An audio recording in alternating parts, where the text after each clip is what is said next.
In the heart of Iași, Romania, the world's top gamers have gathered for the ultimate showdown. IESF brings heart-stopping matches across a variety of gaming genres in an electrifying experience that celebrates the passion and dedication of esports athletes from around the globe. This is more than just a tournament. This is where champions are born, legends are made, and anything is possible. Get ready to witness the ultimate display of skill, strategy, and heart. The IESF World Esports Championship. It's about to take your breath away. We have the top esports athletes from around the country competing to be an E-Black. So what is an E-Black? It's our national esports squad. I'm just so excited to see who actually steps up to the plate and takes those spots. For that aggressive play. Oh my word! This is a massive night for us because we're going to see New Zealand's top esports players definitively selected for this squad.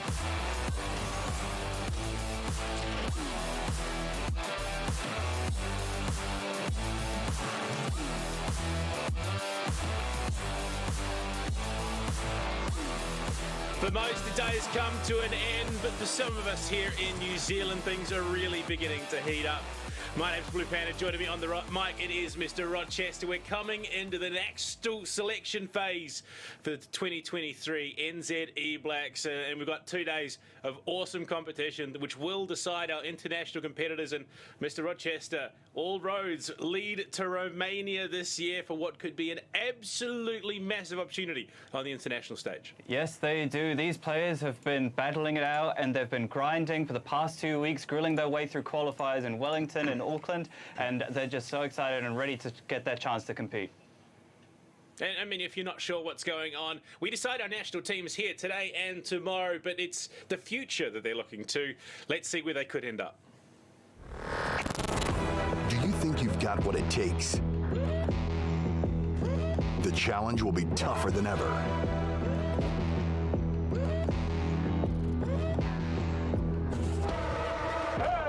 In 2023, international esports has a new home.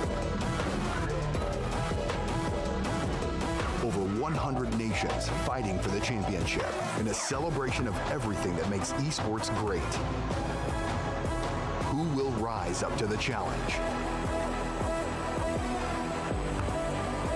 Who will be the world champion?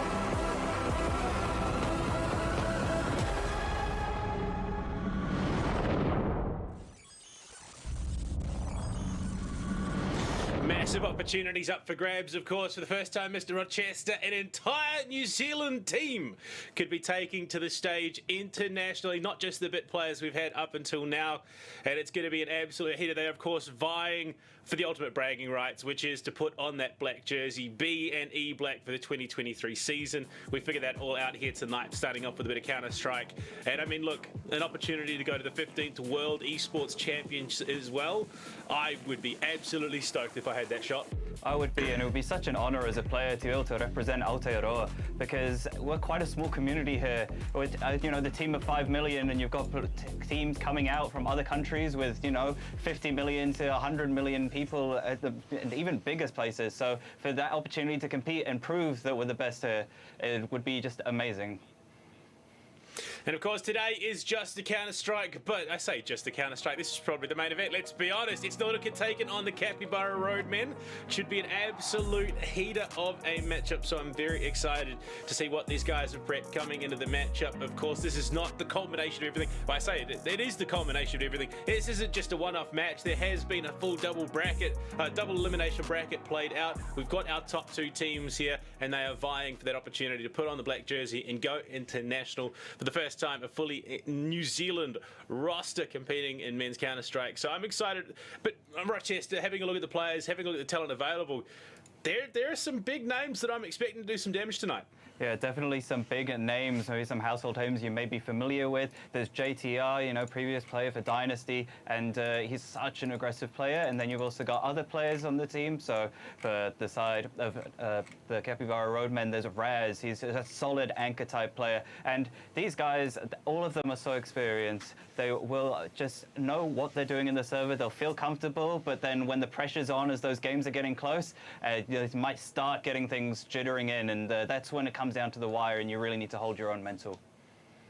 Well, I mean, before we get into the subject of the world's largest road, let's take a look at Nordica first. Of course, coming into this matchup, there is a lot standing on the shoulders. Smilodon, Kia, JTR, Valhalla, and Tsoy. You're looking at JTR and Tsoy specifically. You can see the logo on Tsoy's jersey, formerly of Crack in Esports, like you said, the JTR, formerly of the Dynasty roster. Honestly, I'm expecting big things from these guys. You've followed their run through this competition. What can we expect? These guys swept their way through the competition. They didn't drop a single map. They didn't drop a single. They didn't even lose double digits against some of these teams in the competition. So they're coming in very strong. And even the other players on the team, Smilodon, Kia, they're very solid players, and they're the ones that you'll be looking to see set up and make the stars shine really well here. And their opponents, of course, tonight, the Capybara Roadmen, the biggest rodents in the world. We'll see if they're the biggest competitors in the world. Azilu, Hugh King, Raz, Magnum, and Crimson. And look, unfortunately, this is not the full-strength roster that we thought might be coming into it. But, I mean, look, you got to take the good news with the bad. There is good news. They could have been a huge stack roster, but what happened, Rochester? What happened? Unfortunately, the previous players that would have been Gratisfaction, of previously of Renegades and 100 Thieves fame, unfortunately had to leave to go play on an international roster, and Sarah there as well had to dip out. So they've got 2 subs, but that might be good for these boys as well, because it means you've got fresh faces, fresh life, and it might allow for a different playstyle that the side of the Nordica might not be ready for. Yeah, I mean, it's a shame. We could have had Gratisfaction, but the good news is he got picked up. It's what you love to see. But we've got 2 players that we're definitely keeping an eye on tonight to see what could be the main factor in playing things out. And that's, of course, JTR and Raz. You're looking at the numbers. There's some decent ones, honestly. They're putting the hard yards. They're putting in the work. On the whole, though, it's JTR that just edges it out that little bit more. Yeah, on the rating. And the reason for that is because he's such an aggressive player. He gets a lot of openings for your team and a lot of space for your team. And that can really decide around as so when your entry fragger, the person who's going in first, manages to get that first pick for your team and then die, instead of just going into the site and then dying straight away with only relaying information. It means that you put yourself at a 4v4 advantage, and that is generally favorable for the terrorist side. Yeah, I mean, there's a lot of excitement coming into this matchup. There is a lot of potential. Honestly, I'm just keen to see some New Zealanders finally get that opportunity to go and make a name for themselves. It's not something that we get every day. But, I mean, you're looking at these 2 matchups. If you had to put things down one way or the other, who are you sort of backing in this competition? Do you think it's going to be a nice, easy run? Are we getting the full distance? We're going to the decider.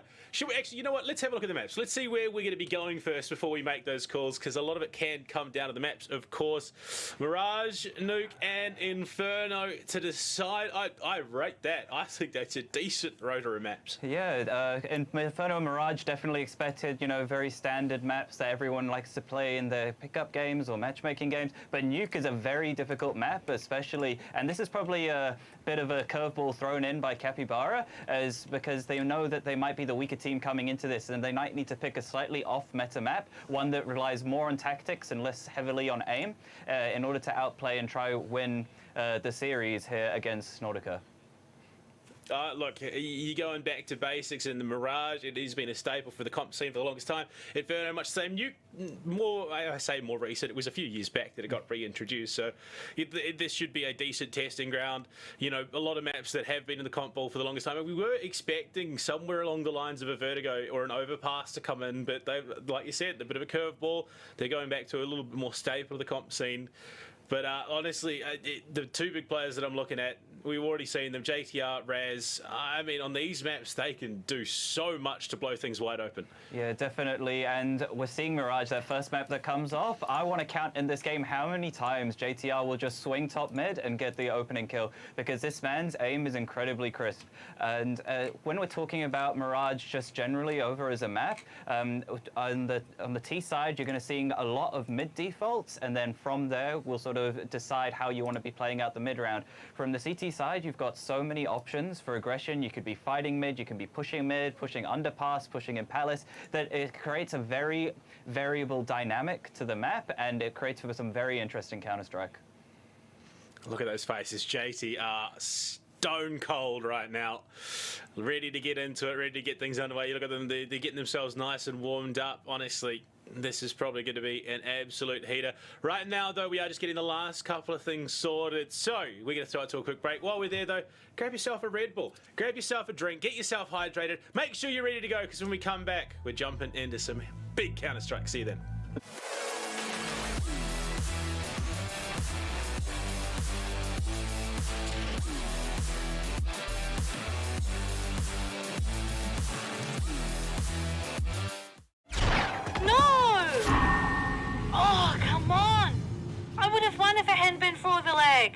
Now you'll need a better excuse. Hyper-fast reaction times, hyper-powerful performance, hyper-impressive capacity. Hyperfiber, the ultimate in internet. Red Bull gives you wings. Wow. Wait, is that a phone? Look at the performance, the graphics. That thing's a gaming machine. A new challenger. Is that Faker? That man's a gaming legend. Everyone, fasten your seatbelts. And here we go! This is your chance. You keep her alive. Save who you can save. If you've come this far, then you know what's out there. You have a greater purpose than any of us could have ever imagined.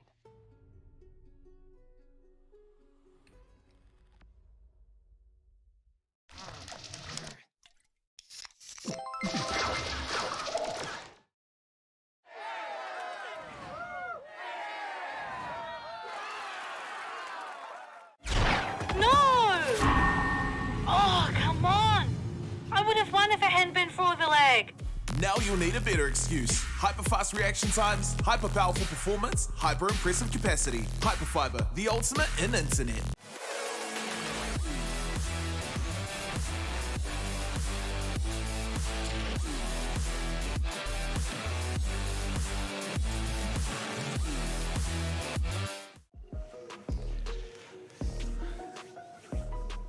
Nice and easy, all sorted, ready to go. Of course, Mr. Rochester, they're ready, they're rocking.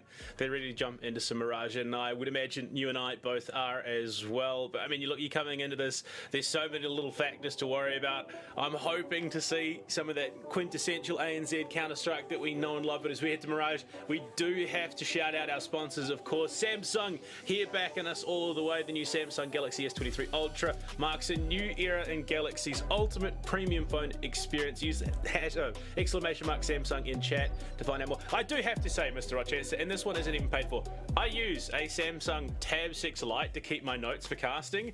It is the best value for money that I have invested in casting so far. Yeah, maybe these boys, as we're getting into the game, will be needing to have some notes there, but Knife Round will be going underway to decide what the side these boys will be playing on. So as that goes through, you expect that the team that wins will hopefully be playing that CT side. Mirage is still a CT favored map, so as we get underway, we'll hopefully see them pick that side. Keep in mind, though, that higher level play can often be T-sided, especially if the CTs are unsure how to counter the mid defaults that are be coming through for the T side. But we're going to get underway here. Nordica on the CT side and Roman on the T side. Exciting stuff, and I mean, off the pistol round, could be an early bit of momentum for either of these teams. Look to try and get an early advantage, look to run away with it. On a map like Mirage, I'm looking to the lurk players, though. Who's going to be the nuisance off-site players looking to lurk around late round, have that big impact? And we're off right, and Kia in through mid. Looks like it's just a bit of early testing the waters. It's going to be a commit towards B. Crimson, I don't know if he actually got any information off Kia's positioning, but for now, it's a decent stack over to B. You got 4 players who could be at B in a moment's notice. Yeah, interestingly enough, Kia's the one that's been dropped to P250, so a little bit of a raid boss going on, dropping that pistol over to the player with armor. Valhalla's managed to sneak his way down, though, avoided the player in the window. Might be able to walk up con, but he gets spotted from Cat, and now it's the fight from 2 angles, but he's got the support from top mid. There's one for Valhalla. Ooh. Jumping into window, but now they're out on the B site. No armor. It's a real pain in the pistol round. And Kia, punished by Raz, elevated in the middle of the site, finds himself 2-3. What a hold and a one tap onto JTR. What a way to kick things off here. Nautica holding fast in the face of this roadman aggression. Valhalla. Oh, look, that's not ideal. Oh, yeah, Raz is on for the ace here. Valhalla on a 1v3, 37 health. It's definitely going to be a difficult decision to how to play this, because the bomb down on side as well. It's going to be difficult to recover. Spots the one player out on bench, but that's Krim taking that, and great hold there on Raz, and getting a 4K for himself. Yeah, I mean, Raz repping the road, man. Maybe has to put some codes down to let Nautica know that it is not safe anywhere near this B site. And it was a magnificent... Man, absolutely rocked that round. Playing elevated on the box in the middle of the site. Knew exactly what to do. Yeah. And Nautica just struggling a little bit there. Definitely does seem like they're gonna buy up into this, so they just go for a bit of a fast mid play here. So Deagle's gonna be at the ready. Those 1 Deags definitely scary. Mid window smoke coming on through, and this is what we're talking about, that mid default that we're seeing on that Tiro side. Decent amount of weaponry in hand for the roadman. Unfortunately, losing out Samael to that Tech 9. They get the gun as well, so that is going to be a UMP in the hands of Valhalla, which, I mean, you're playing up against a partial buy. You could have looked to do so much damage, but with a gun in hand, this eco all of a sudden becomes very valuable. Pushing up short. They want to try and get themselves in for that B hit once again. Last time Raz shut it down. He's there once again with the M4 in hand. Jump spotting here. Look at information, but they're playing it slow. They're not going to give them the information. They say that they blow out through short. They're onto the site, looking for the angles. But unfortunately for them, Raz, he's holding things down, but it's a trade once again. Yep, that's the site being taken, full control. The CT player's going to have to rotate in here, Chris. And Krim going to be on the scout as well, makes that retake very difficult. Smilodon as well managed to pick himself up an M4 off of Raz's body, so they're looking very strong here in this force buy, unless Chris can have something to say about it. Scout there for Grims once again. Trying to connect those shots. There's too many bodies. Chris will at least answer back, but the M4 was in hand. There's so much damage dealt in the Deagle in these situations in the post plant. Hugely detrimental, unfortunately, though, for Chris. He's going to have to make the play. Mr. Magnum cannot, in fact. And we equalise, and that's a huge round for Nautica to answer back. Yeah, it's a great round by them, just getting that opening pick, playing off those CT rotates, and they're able to punish them and convert the force buy, which is something that you don't see too often. In response, though, we will have the Capybara Roadmen force buying back into this, so they've got Deagles of their own, so they're ready to answer back. Yeah, look, guns in play for Nautica. And all of a Those are sudden, your that home. momentum shift That's the has window been smoke coming rather on through. impressive. Yeah. The setups there. These guys have been around long enough that they know these setups or the basics or the defaults. Raz and Con does escape. All members up short at the moment. That nade, unfortunately, not deep enough to find damage onto all of them, but the Deag, massive Deags out of the Roadmen. Absolutely shutting Nautica down. And if they can get any of those guns in play, you can see a couple of them being relocated, but a gun in hand for the Roadmen. A lot of stages of this round. Look at them, Crims, he's ready to go. Unfortunately, Valhalla will drop and find 2. Nautica turned that momentum once again, but even finding a gun late round here for Nautica could be, Roadmen rather, could be huge. Oh yeah, but we've got a big flank coming on here. This should be Tesoi. He knows, he hears the players rotating in market, so he'll be behind them in any moment now. And this other fight, the CT players will be coming through from short. Here's the market player, here's Tesoi, throwing away on one, gonna go for the second, but runs out of bullets. No, Azili managed to recover the M4, and now we're into a 2-on-2. And then 2-on-1 as Valhalla fights a player pitching. Sam spotted Azilu, sorry. Knows there's one short, needs to get info on the other one, thinks it's behind the van. Does have a stun, but no kit, unfortunately, so this is going to be a tough one. Yeah, no time. Will have to get himself out, but no, Kia covering from short, shuts him down, no guns, carried over into the second, or third, sorry, fourth. Yeah, nicely recovered there That could have been rough. By Nautica. 3v5 situation, looking very ugly, but the reverse boost over bricks nest them 2 frags on the players, just pushing too much out short. You want to see from the CT side there, you're in a 3-on-5 situation, even though you've got those low guns, you want to still hold on to the sites and not lose those picks. You know, remember the terrorist side, they've got to come and plant the bomb to you, and that pushes the Roadman's economy down onto an eco. So should be a favourable round here for Nautica. I mean, that's pistols again, almost, yeah, full eco. Bar Raz with a peak fit. He does get one, so a single kill here is huge. And my God, they're not done just yet. The Roadmen, they followed up Kia down. There's the potential of 2 guns now into play. Crims has his. They hand the other one off as well. So 2 AKs now to the 3 remaining in Nautica, and one of them is a Galil, in fact. So Simildon could be in trouble at range if he doesn't find his angle. Crims down. Yeah, spots another one hand here towards Get Right. There's Smilodon taking there. Blind for Short's going to be coming on through, but as you on the flank, it's going to be spotted out. No armor, unfortunately. The aim punch is too much, and last player's been spotted. I think Samael might just want to be saving this AK into the next round, and that's exactly what he does. I mean, it's a smart call at the end of the day. It was an eco round. You walk away with the gun, you're absolutely happy with that. Yeah, definitely. Look, they haven't got the hugest lead. The money's not in the best of spots. Even going to the next round, you got Valhalla and Kia who potentially might have to be dropped here because they're not going to have the eco flowing enough to get themselves a comfortable bite. Yeah, keep in mind, Samael saving this AK definitely allows the Roadmen to potentially purchase an AWP into the next round, so this might be something that they want to be thinking about, is especially powerful on the CT side. There you go, gun and play. And oh, actually, no, there is enough money, so they will get Galil handed over Simildon. Yeah, okay, so they do make it work. They scrap it together. Yeah, that's the AWP that Not we're the cleanest talking of about. buys, but they've got utility in hand. Coming out on Azilu. And this will definitely be something because it means that the T side need to have incredible util to be able to flash off those angles that a sniper rifle might be playing in. Yeah, Azilu covering mid. I do imagine right now, no. Let's see. Actually, he's covered con. So they've gone for an off angle. Not contesting the one everyone's expecting, but JTR prepped and ready. Bottom con pushes through just slowly, and the entirety of Nautica taking this very slow, and the AWP's already out of hand, pushing into sandwich. They get some big control. Identify Samael under and dark. Raz at least trying to find some sort of reprieve against this onslaught of what has been Nautica. But a 3 versus 3, I mean, this is doable. Yeah, definitely doable. I mean, there's such a nice initial hit, but now from the CT just holding on from Con, but there's Tissoy going over the top of stairs. He's got a couple flashes set up. The CT player, it doesn't matter. Valhalla closing that out onto Magnum, and now it's Crims in a 1v3. This might be too tall a task here.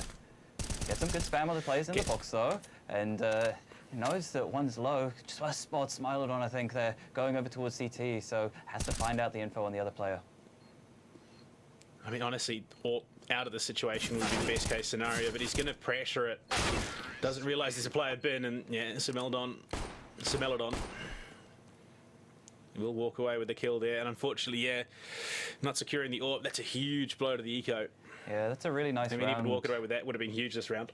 Yeah, it's a really nice round by Nautica as well. They've been showing a lot of mid defaults into B, but this round they fake taking the mid control, and you think, oh, they might go B after that, but then it's immediately an A pop, managing to find the players there on site and get that mid look off for JTR. That means Roadmen have to go back to another eco, so the economy not looking so good for them.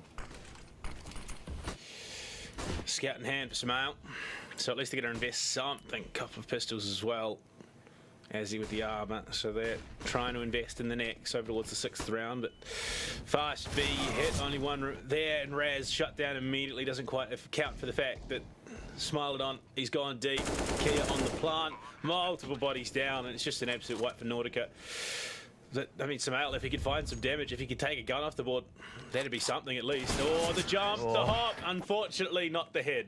Yeah, nice movement, but I think Nautica are now showing exactly why they picked this map and why they feel so comfortable on it. They're just playing with the Capybara Roadmen here, and you can see they're looking incredibly calm here, and everything's going their way, and I think we need to see something change up here for the Roadmen, and I think the answer might be showing a little bit more aggression here on the CT side and not allowing Nautica to dictate the pace.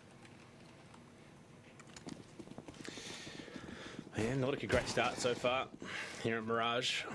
They've got everything they really would want in the situation. They're going to be good for the next couple of rounds as well. Buy, invested. Krim's going to try his hand at the AWP this time for the CTs.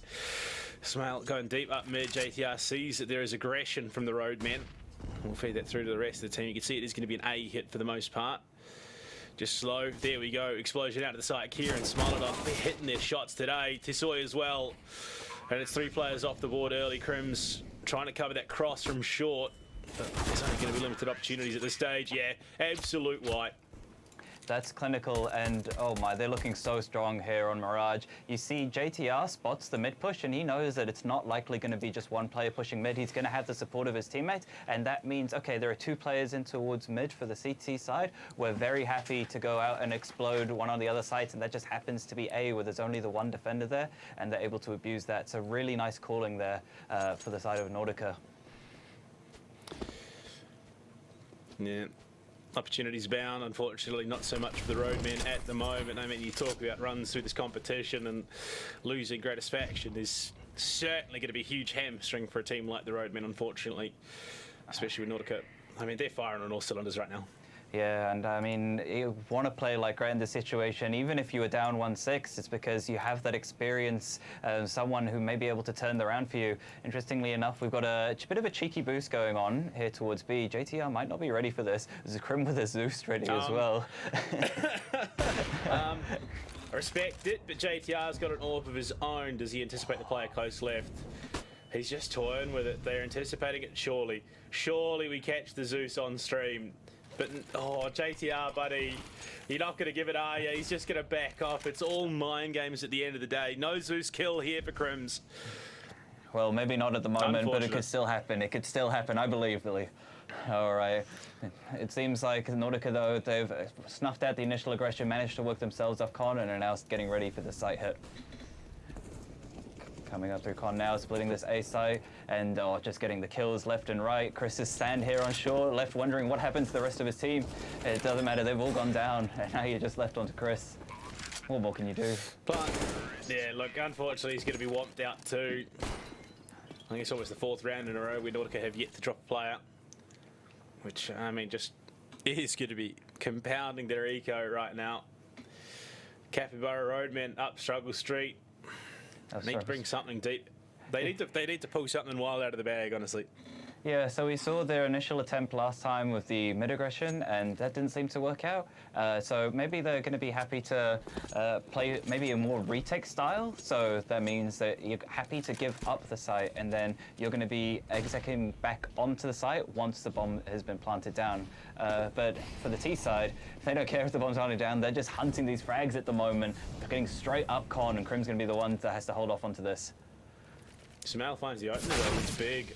A very big pick, but they don't anticipate the boost. Valhalla's up and in Sniper's Nest. And that's the AWP out of control once again. JTR with an HP and a dream has that AWP, puts it to work. Magnum Feld, Azilu and Samael. The last two alive, they get the pick. Kia finds the head of Azilu, just covering the crouch hole. And that is less than ideal. 1 versus 3. I mean, one versus 2.1 at this stage. JTR is so low. You hit him with a stun, he's going to go down. But Samael, Kia's still covering that angle, spots him, just backs off, plays it passive. Tisoy is on the plant. They're just going to set themselves up for the hold. And no, JTR finds it. And with that 1 HP as well, just feeling confident on that. Or Bogdan's Law coming in, and Kia driving his team to victory here. And if you're the side of the Capybara Roadmen, I think you're looking less like humans playing the game and a bit more like Capybara. Something needs to change. We've got Magnum here. He's calling for a plan in this round. He's got the scout, maybe looking to set himself up for victory. We'll see. Investment coming out once again. Double scout setup from the Roadmen this time. 7 rounds behind. It's going to have to be a decent comeback if they want in with a chance. Krim's oh, the Zeus back out again. He's in tunnel. He wants it. He wants it so badly. Smilodon's going to swing, and the Zeus, there you go. AK in hand. And all of a sudden, Roadmen have some real weaponry. Yes, they do. They managed to recover themselves that AK, and he's managed to get back out safely, going all the way back up the stairs. So the Nordica need to see if they can claw themselves back into this after that initial opening pick, but they've been so good in these situations. Managed to already get space up. Con Valhalla there from Palace. That Palace ever so prevalent. Now the only defender left on the A site is going to be Raz, stuck in jungle, but he goes down. So now it's just that CT player. The Ticket has to give up the space, and Tesoi from Con, it's just going from bad to worse. The AK recovered, yes, but where's the rest of the team? We're indeed. Samal over towards CT spawn stairs. Backs off, forced out by the stun and the Molotov as well. He's going to rotate him towards jungle. I don't know if he's going to find much here, especially with Kia holding it again. Unfortunate. 9-1. Now the lead for Nordica. Yeah, and this is what we were talking about earlier, was we said that Mirage typically a CT-sided map, but that's when you've got the economy to be able to afford the AWPs. When you keep losing rounds in the row, you've got to save, and then maybe even save twice, and then buy. Here's the change-up for the Roadmen now. We've seen one AWP, that's not worked out, so we're going to see 2 AWPs this time, and hopefully that'll be able to hold things down. We see, I mean, they've tried it before with the double scout set up. Unfortunately, they didn't connect there either. So Raz, yeah, every single time, mid smoked off, short smoked off, molly in towards the nest. And unfortunately, there's only so much you can do if you're the Roadman right now.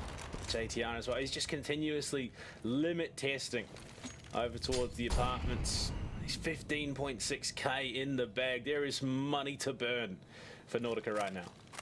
Yeah, definitely. And when you've got this kind of a lead as well, the confidence flowing through you guys is insane. You're just ready to take any fight and know that you're going to win it. And that's something that's so huge in this game. You know, when you're 1-9 down, keeping that concentration, that mental saying that, yes, this is a favorable fight, I can take this and win this out, is definitely needed. And let's hope the Roadmen can claw themselves back into this. And initially, though, no opening picks lost, so they're looking good.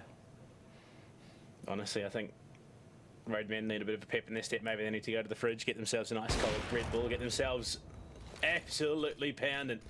And Crims, big kill for them. Smiler done out of the round, looking for more, but Valhalla swings 1-2. Aim, click, head. Unfortunately, though, JTR is going to make that even worse. Magnum traded out immediately. 2 players looking to drop out of apartments right now, but unfortunately can't find the window in the smoke. So Crims still there. The drop down comes AWP on AWP action. It's the no scope from JTR. 2 versus 2, an AWP and a rifle, each a piece. Can they find the lineup? Raz could shut it down here, but no, the flick's off the mark. Samal's down as well, and this is not the ideal situation for your AWPer. No, I think Raz is already tucking tail, is he? Or is he going round? No, it seems like he's... If you've got the AWP, you're out of here, surely. Yeah, you want to save that into the next. There's no way. No kit available as well. So if he's going for this, which is what he's deciding to do, this is the reposition. Maybe catch a player off guard. Manages to get one. Going to change out for the AK now. Picks up a kit as well, so it's definitely doable. It's just Kia left on towards his backside. Raz starting to run out of time though. The Chlorine Bomb, and Kia just takes him out. So a little bit of a scare there for Nordica, but still showing that they're the better team here. Yeah, I mean, look, not the ideal scoreline, especially for Mirage. You want to keep it nice and close as possible, but staring down the barrel of a 10-1. Big odds to overcome here for the Capybara Roadmen. But, I mean, look, maybe they get themselves a couple of rounds here to close out the half, transition into the attack on the tees, and that's where they can start to get their money points. Yeah, definitely. And you expect more tactical teams to be able to be better on the T side here. And when you've just got a team that can just aim and they're able to dictate the pace, it's very difficult to play against. There's one for JTR though, and that goes down to trade over the frags. We're in a 4-on-4 now, so time to play out the mid round. So he finds a second through mid. They've got an AK. Azilu does have the potential. He's got full armor as well. A couple of stuns. They could make a play off the back of that. Raz tucked into the ladder, has the 5-7. If he gives away his position, he's surely in so much trouble. And yeah, the shoulder peak does connect on the Smilodon, but lives with 4 HP in a dream. And that is rough. That is very rough for Capybara Roadman and crew. Well, Kia spots the player lurking, unders as well. Magnum, can he do it? No. Unfortunately, it seems that Nordica have this lockdown. Yeah, do, and you wonder what can stop the train. I don't think there's anything that can stop the train at this moment. They are looking like they really want to represent Aotearoa here, and JTR closing it out with an AWP headshot just to add insult to injury. So Nordica looking very strong at the moment. And what can you do? How do you deal with this opponent that is absolutely lasering you every chance that they can get? So with the aims this strong, I think you have to go play for the as two, stats. You right? reckon oh my God, no, never mind. They're going triple op setup. What's better than 2? Make it 3. I mean, you just add 1, right? It should work out, and let's hope this is the change-up that needs to happen, is because at the moment, Nordica feeling so confident themselves, they're just taking dry fights, and that's Krim going to be able to punish 1 there, so that's nicely done by him, and that puts the Roadmen finally, I think, for the first time in a man advantage situation. Unfortunately, it's completely nullified almost immediately after. Luckily, it wasn't one of the 3 orcs they haven't played. But I mean, the one thing that has to be going for the Roadmen at the moment, at close range, the orc does double for a bit of a shotgun. It does definitely do that. Krim, though, is now in the precarious position where he has the task of holding onto window, holding onto connector, and just playing off that, making sure no cheeky lurks come through as we've seen in previous rounds. So Jungle Smoke's going to come in and block him off as we work back through mid, probably ready for a mid-A split here for the side of Nordica. Slow play, I think. Yeah, Nordica want to try and get as much out of this Capybara Roadman roster as possible. Take guns away from them, take utility away from them. Oh, Raz, he's about to be mollied out. He's going to be forced off the angle. He's going to hold it for as long as possible, but that's going to cost him ultimately as Kia aggresses onto the same position. A rifle and an AWP. Valhalla on the plant. Krim slowly working his way up. Spots the shoulder, wins the gunfight. But Smolodon was very low already. Double up, Valhalla down. He's the last alive. Swung on, unfortunately, between shots, punished.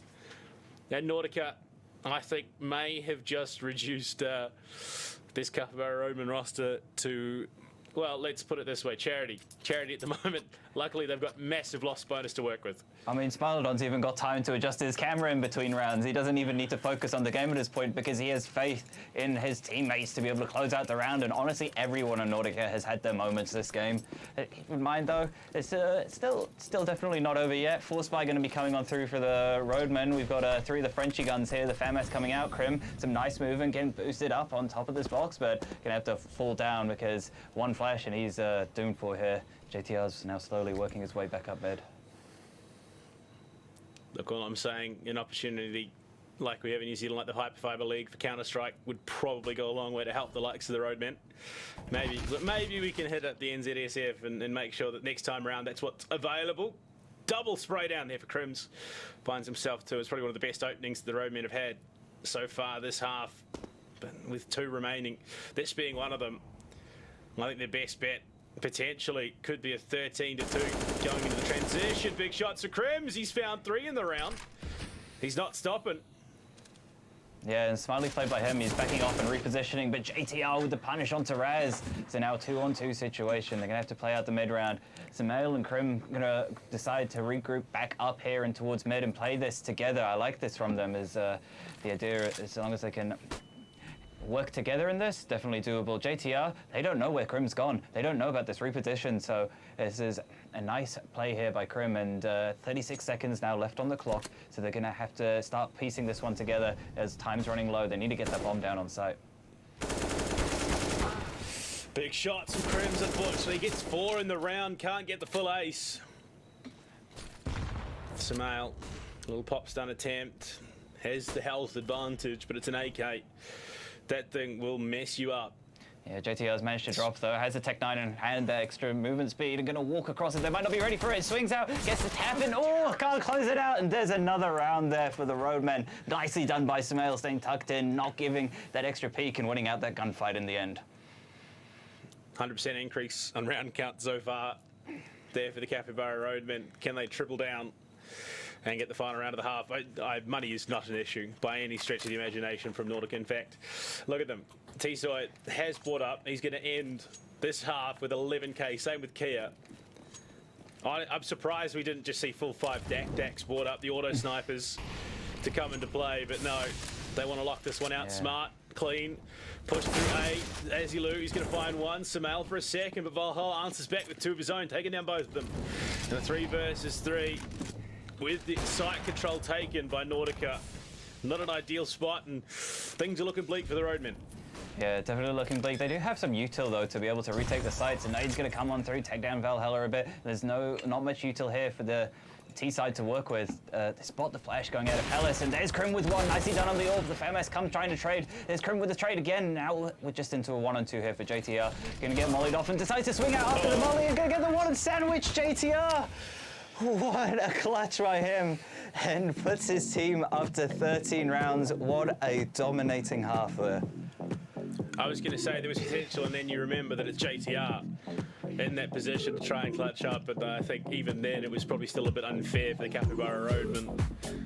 Well, I say for Nordica rather, because we know how good JTR is in these situations. Probably could have brought 2-3 more members and it still might have gone the same way.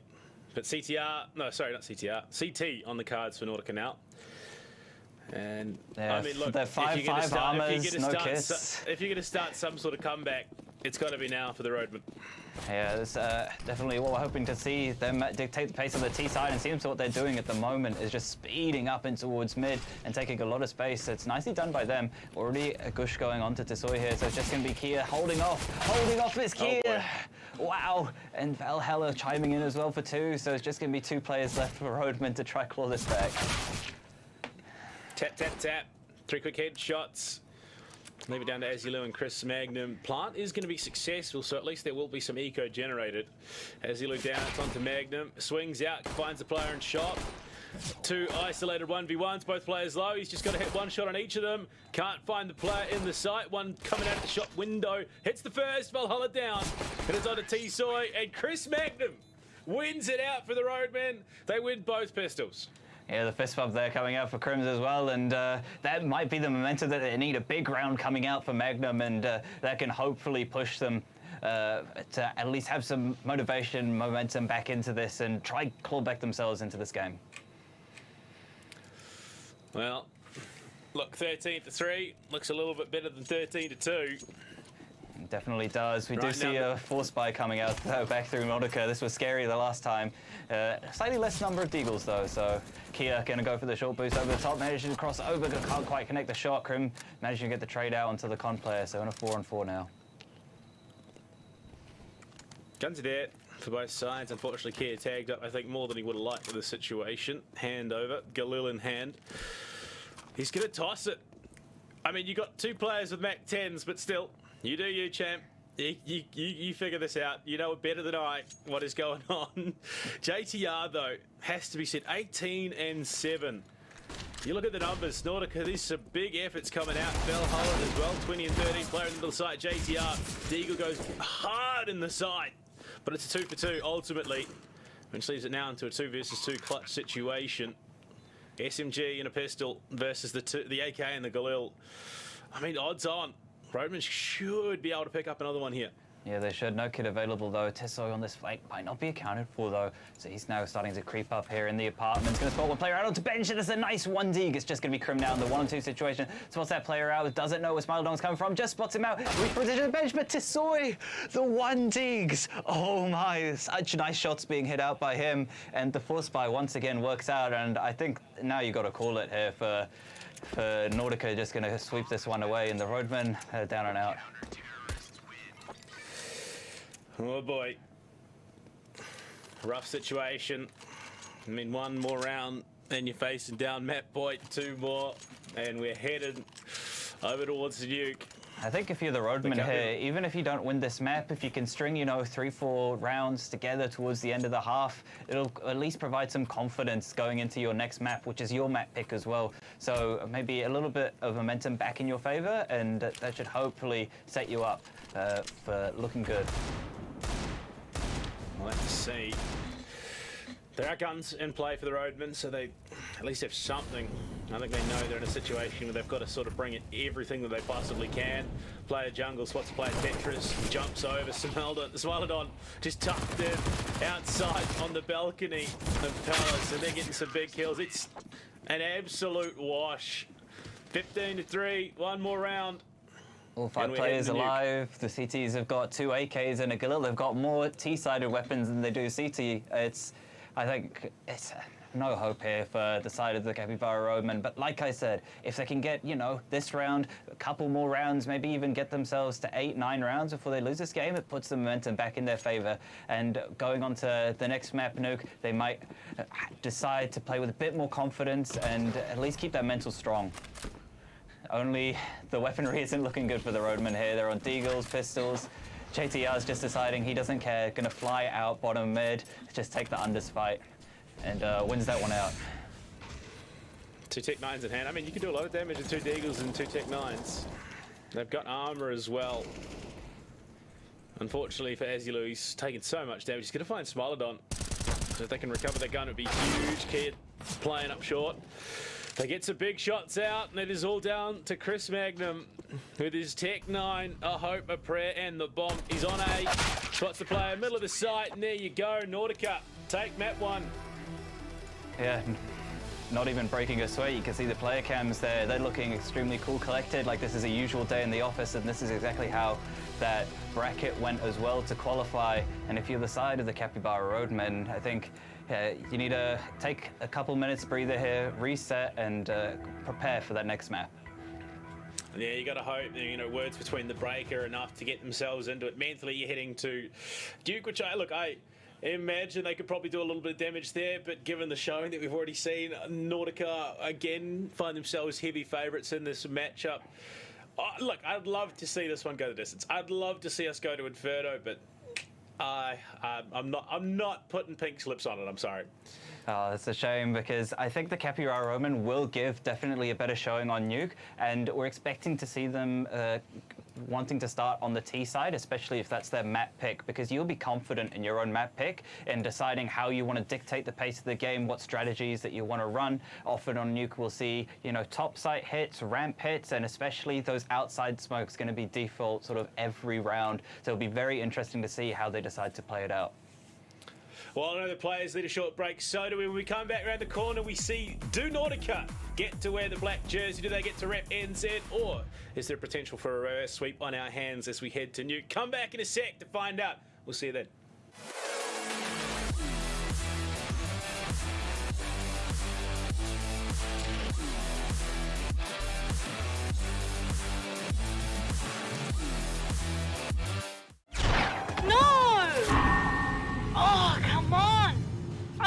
If it hadn't been for the lag. Now you'll need a better excuse. Hyper-fast reaction times, hyper-powerful performance, hyper-impressive capacity. Hyperfiber, the ultimate in internet. Red Bull gives you wings. Wow. Wait, is that a phone? Look at the performance, the graphics. That thing's a gaming machine. A new challenger. Is that Faker? That man's a gaming legend. Everyone, fasten your seatbelts. And here we go! This is your chance. You keep her alive. Save her, you can save her. You come this far, then you know what's out there.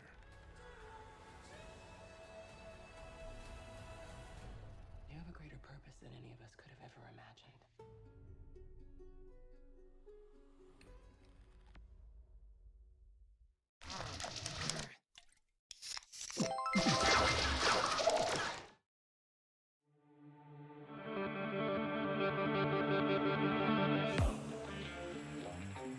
Kia ora whanau, that guy Zeno here, joined by the grand finale that is Timprovise as we head into the final 2 episodes for The Last of Us, and now streaming on Neon, episodes 8 and 9. And Tim, what do you think? The light right there, the firefly is fluttering at the end of the tunnel, and we're right there, brother. If we leave her out here, she'll die. Now with episode 8, we've come off the back end of episode 7, where Joel is still recovering from a grave injury. This has led to Ellie having to be the hunter for the pair, and she runs into a couple of people known as David and James, who come from a community that might not be what they think they are. It's creepy. It gives the culty vibes. Yeah, it does. Episode 9 sees Joel and Ellie finally resume their journey and finally end up at the location they're trying to reach, which is the Firefly headquarters. There's a lot of brutal stuff that went down, and it's absolutely brilliant and beautiful. We also like to talk about our memorable moments. So what would those be for you in episode 8 and 9? One of the things that I really loved was the maturity level of Ellie from when we first met her to now. And the one moment that clicks with me is when Joel tries to give her an out. Because I think Joel's worried. He's like, man, what if something happens to her? It's out of my control. And in episode 9, be like, no. We got to finish this. It's really cool that we kind of actually get to see why Ellie's resistant. With that small throwback to her mother, we finally see the return of Marlene and how she ties into Ellie's story, because of course in episode 1 she did say she was there for Ellie's birth, and now we see her at the end being confronted by Joel and his reckoning almost. It's a reckoning as he moves through that building. It's a beautiful journey, and I cannot wait for season 2. Yep, it has been renewed for a whole new season, but of course you can watch the entirety of season 1 right now on Neon. You can grab yourself a 7-day trial by signing up at neontv.co.nz. Boom, you will be fulfilled. You'll be part of the Last of Us community. You won't want to leave after that though. Neon's killing it. Exactly. I have still been that guy Xenaj, and I've been joined by the grand finale. That is Timprovised. Until next time, ka kite.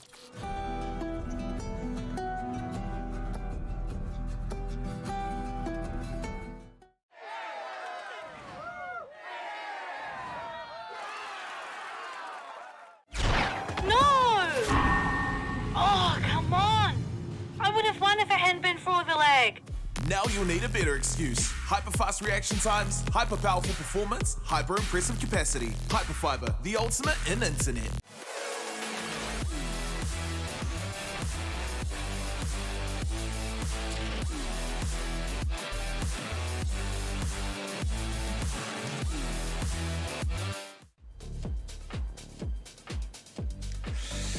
Well, coming back into it, of course, Mr. Rochester, the Nautica crew, looking to make a nice, easy night of it, but the Capybara Roadmen have their opportunity to bring it back. We now head to their map pick, and remember, there are high stakes on the line here. You go from the NZ qualifiers, you have the chance to play through Oceania, through APAC. It's not a straight road, but you could find yourselves in Romania playing on the global stage. It is the closest I think we've ever been. I mean, Nautica really exercised some real control. They knew how to play Mirage, they knew exactly what they wanted to do, and they did it almost every single round. Yeah, and it's definitely why we see them picking this map and showing their dominance on this as well. It leans into those more Angels and definitely showing off why they're ready and wanting to compete for Aotearoa. And if you're the side of the Roadmen, I think you need to take this 4-minute break here to go back, settle down, and think about, okay, how are we going to recover ourselves into this map? And we'd like to see them definitely have a better showing on Nuke. Yeah, hopefully, you know, looking coming into the second map of the series, they're going to be a little bit more comfortable, a little bit more familiar with the territory. But I mean, Nautica, if they carry on playing the same way they are, it really doesn't matter what map we go to. I think they have such a firm grasp on the game. JTR has hit some insane shots. Valhalla as well. It cannot be understated just how crazy that guy was playing in this matchup so far. I'm keen to see what numbers he racks up in map 2. Yeah, and the great thing about Valhalla is he gets the numbers, but he also gets the impactful kills on the rounds, you know, the ones that really change the round for your team. You know, you get that trade whilst you're heading into the side, or you get that opening pick for your team instead of just the exits at the end. So it's really nice to see there by Valhalla, and if I'm the side of the Capybara Roadmen, my goal definitely going to be shutting down JTR, shutting down Valhalla, and then you can be able to play out the round. Because just have a look back at where we've been, where we're headed, and where we're about to play, of course.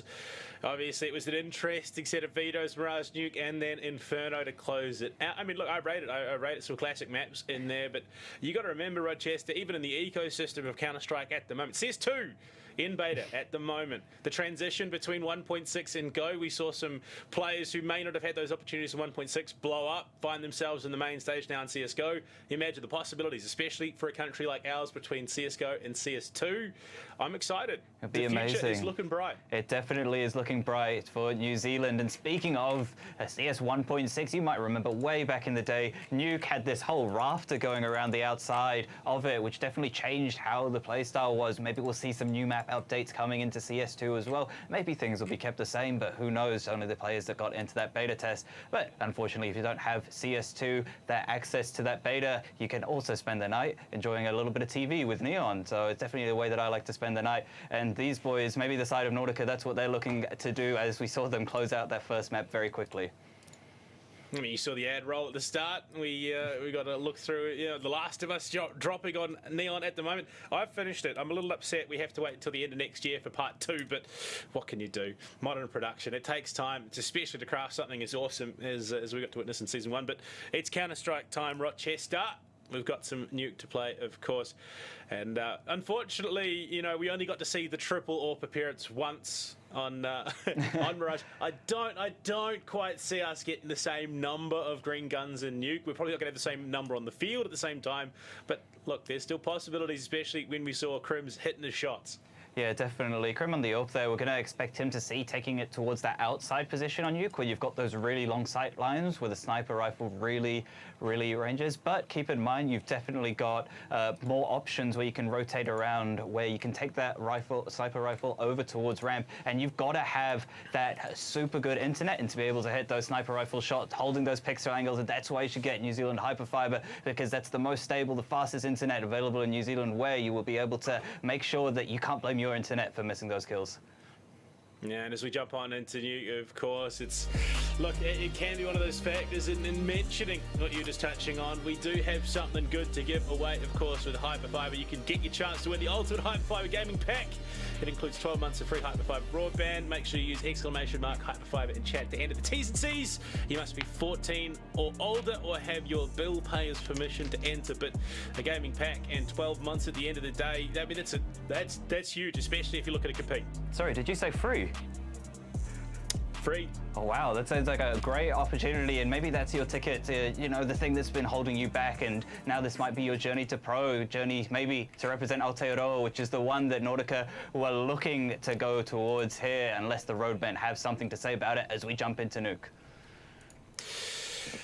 Nordica looking to get into the knife round, nice and early on.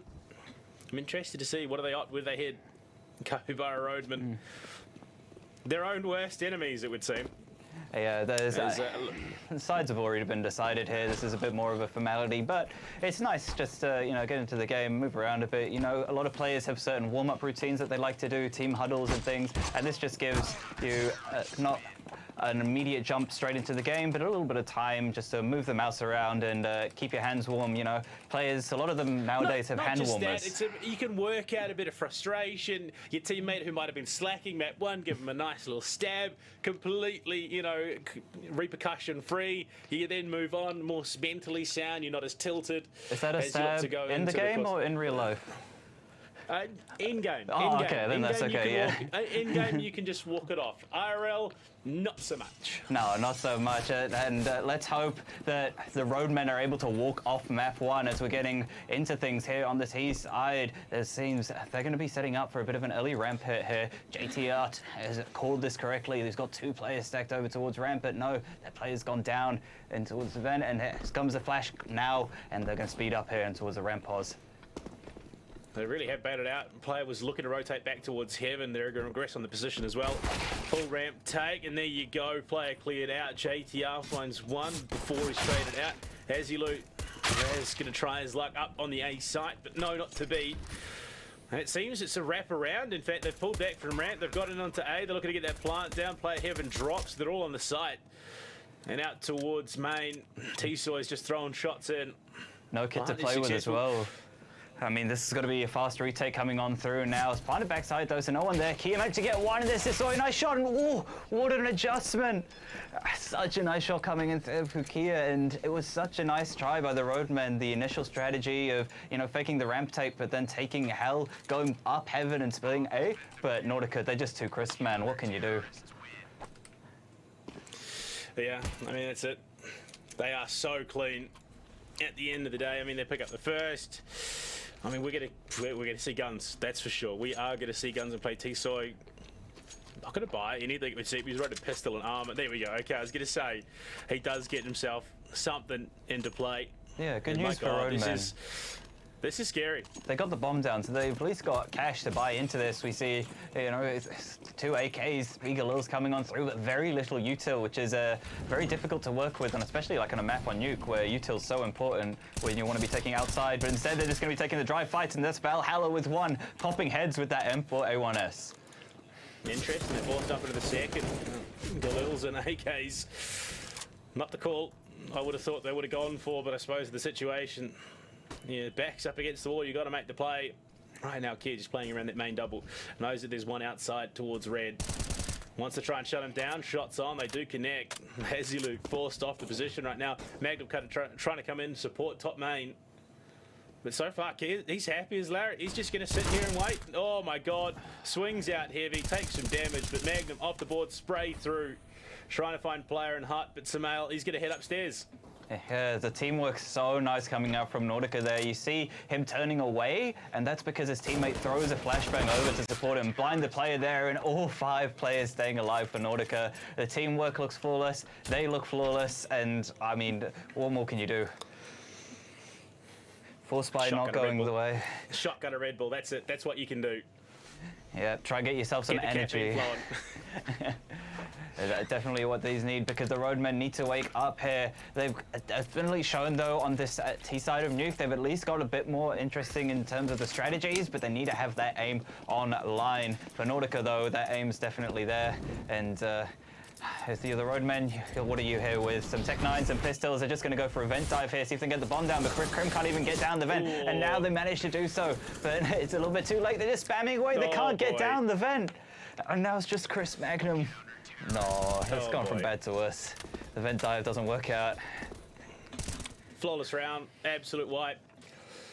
I mean, yeah, I think Krim sort of summed up that round perfectly. Went for, you know, try and provide that cover for the rest of the team, and then you want to know how the sausage is made? It looks a little bit like that. Yeah, all into a meat grinder, and unfortunately, not much of the substance comes out. Yeah, but I think the skin on the roadmen is definitely losing. They're definitely going to end up with minced sausage soon enough. Let's hope that they can change it, though, as they go into their full buy round. And Krim's managed to get the big green out, so here's the change up for him. Sam's coming his way, though. He's looking for the angle. He's anticipating some player push out from heaven, but it's not going to be the case just yet. Yeah. Playing rafters, Kia just spraying through. He's trying to get the shots in through Squeaky. Well, was aiming at the head, but unfortunately that is the wall, my friend. Yeah. Not the player. Spam's just going back. Look at the chip damage. Look at the chip damage that has been done to the roadman. Yeah, it's definitely really good chip damage here, and that means that the CTs have to rotate because they've got to play together. They don't have that health to fight, and that's opened a bit of a gap up here in towards outside as we see the players start to work their way through. Whereas gonna hold off on towards red, and they've got that initial control and wanting to fake a little bit of a secret take now. But it's all a bit of a ruse. Smilodon's going to be out here in towards radio. Going to manage to hold off on one. Going to hold off for the second. And oh no, the roadmen, now they're battered and bruised. And 2 players down. They just got to hope for the best and hit a sight. 6 HP to Dream. The Dream is real. Valhalla makes it a 3rd. They answer back with 2 of their own, but the damage, the chip damage looked great for Roadman to start off, and all of a sudden it comes back the way with some real vengeance. Tasoi just lurking, just slow push. Plant will go down, so at least a little bit of economy there. Collectively, 36 HP for the Roadman to work with. Smilodon, he's elevated. 1 shot, he's dead. But 1 shot return, that's likely going to seal the deal. JTR out main has T-Soy, who's found himself an AK as well. Looks like push through Hut for the T's. Swing out wide, it's not enough, unfortunately. Shut down quickly and efficiently. Smilodon had huge impact in that round, given his 6 HP. Yeah, really nice, doing his best JKS impression there, holding on towards ramp, and he does so successfully. Forces the T side to rotate up towards that upper side, and there's really nice patience as well coming through Nordica. Even though they're feeling themselves so much in this game, they are happy to wait out the smoke that was there placing towards Annex and then go for the coordinated retake together. So I initially expected Nordica just to be taking aim fights here on Nuke, but it seems like they're playing a very methodical game, and the Roadmen don't have an answer to it yet.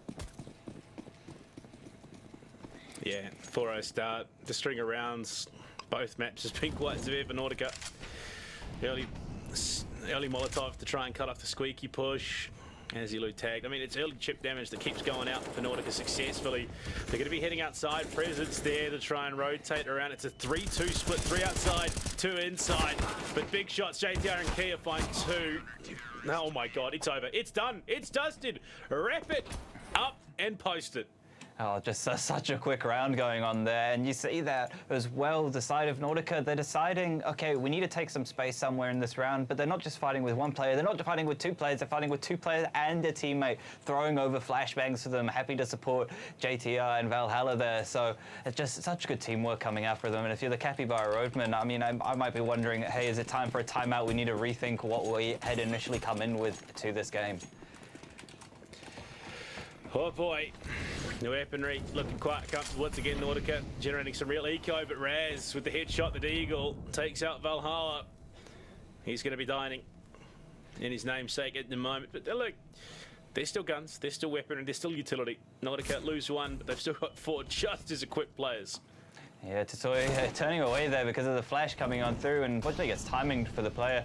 Picking out from Nerd there, going to now tap away onto him and just push him. His confidence is fully there. It's spraying away, can't quite connect. There we go. It's nicely done, but that's opened up a guy in towards the A side. They managed to get out. Trades going on through though. JTR, Crim with a nice 1-dig, and now 2-on-2 situation.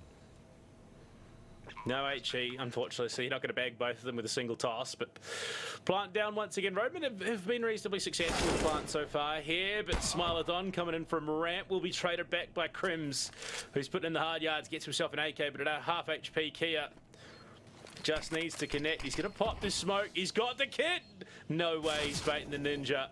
That's huge. Shots out. He's going to wrap around, finds it, and Kia, big brain play, results in a big brain round. 6-0 now on the fly. I mean, they say pros don't fake, but Kia's just too smart. He's on a level. He's above pro. I mean, he's named after a car brand. I mean, he's that successful. So he's definitely feeling himself here, and fortunately can't quite win it out there in the 1v1 there is Crims. It was definitely a nice try, though, on that bit of an eco, and some holes maybe showing through for the Nautica, and that might be a better sign for the Roadmen as they get back into this full buy, full util, and the AWP back out on Crims. But the real question is just the one going to be enough? I mean, of course it is for JTR, but Crim's the only green gun right now for the Roadmen. Last time they made it work, they had 3 in hand. Raz just playing around the side of there. Crims finds Smilodon through the smoke as well. Very cheeky play. Yeah, that's over Gets towards the net ramp. player advantage. Wow, what a pinch. How have they managed to get this deep? Yeah, just taking down that ramp anchor means that you can have a free pass in towards that bottom site, and I think that's what they're calling here for the side of the Roman, saying, hey, we've got full ramp control, let's go down and take B. Just slowing it down. I mean, Roadmen aren't going to pull that trigger just yet, knowing full well that an overcommitment here would seal the deal. Yeah, this is perfect play by them. 6 rounds down, you want to keep the eco going. Yeah, perfect play by them. You've got the opening pick, and now you just decide to cut noise. This is textbook Counter-Strike coming out for them. And there, beautiful double peek coming on through. Flash is going to be coming on out, and there's Semeo clearing out that one. So really nice round coming in through the Roadman here in 2-on-5 situation. This is probably too much for JTR and Tesoi. And you say that. JTR advancing towards main, scoped in, ready to go. No worry whatsoever about someone being outside. The Molly's going to force him off for the moment. Just he's anticipating resistance, unfortunately, where there is going to be none from the Roadmen. I honestly wouldn't be the end of the world for them to just save up into the next round. Tesoi coming secret. Yeah, they're going to team up outside. They're not going to force the issue. Any exit frags they get is huge. Oh, they just take it with it. Oh, okay, spotted. There you go. 1, 2. No, just the one. Yeah, and even though they've won so many rounds in a row, because these rounds have been close, you know, there's a little bit less econ than you'd expect. You have 6 rounds in a row, only 3k that was there previously on Kia. I mean, Valhalla has only got 4.5k, so saving into this one smart because it allows them to ensure that they have buys for, you know, a good 3-4 rounds now instead of losing those 2 and potentially losing a buy round. But Roadmen, nice first round on the board, and that was textbooks Counter-Strike by them, so let's hope they can repeat the success that they had there. Smilodon taking a slight pivot away from the standard M4. He's got the AUG in hand. But they get almost, actually no, they will get full utility. The only player who is sort of lacking is Kia. He's saved up 2.3k in the bank. Doesn't have a helmet, doesn't have a kit, but Honestly, I think he's quite happy. Yeah, He's found a kill he's anyway. definitely happy because he just kills everyone. And just at that initial aggression there outside, lovely to see from the side of Nordica. And the Roadmen don't have an answer for it. Valhalla all the way up top garage. Nothing they can do. So Islandon through the smoke with Kia, just taking him out with the COD gun. And now it's just Crim's left. Where are his teammates? He spots the play, boosted up into garage, but he's only got 9 HP left. Knows that there's that there, and there comes out the Kobe. Beautiful stuff, and Nordica answer right back. And then they pick up the AWP as well, so they've got a second one now to work with. Nordica, I mean, they just have everything going for them at the moment. They got the map advantage, the rounds are just stringing together like clockwork. 7-1 scoreline. Roadmen have won both opening pistols, but from there, things have just crumbled. Definitely crumbled. And if you decide at Nordica now, you've got such a commanding lead on this map. You're afforded to go for those slightly riskier plays that might be, less calculated because you've got the round advantage to work with, and that allows the confidence for Tissoy just to get an opening pick there onto Crims. Smilodon's gonna head down the ramp and go back up secret to hold outside from a different position. So because there's up so many rounds, happy to change the setup, show that fluidity, show that mobility from all the player positions. And Roadmen now wondering, what can we do? Yeah, I mean, what can you do? Upgrade the incident, maybe get in touch with Hyperfiber, sort yourself out with a connection where, I mean, especially if you're playing as one of those AWPers, you're playing in those situations where milliseconds make or break a round. With Hyperfiber internet, you're probably going to come out on top more often than not with those. JTR playing towards heaven, bottom heaven rather. But yeah. Look, again, you just feel the hesitation from the Roadmen.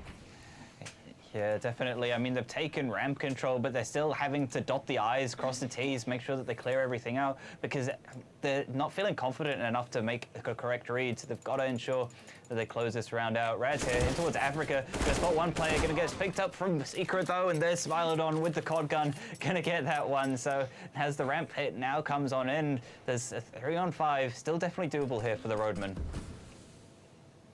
Possible, whether or not guaranteed. We've got to find out.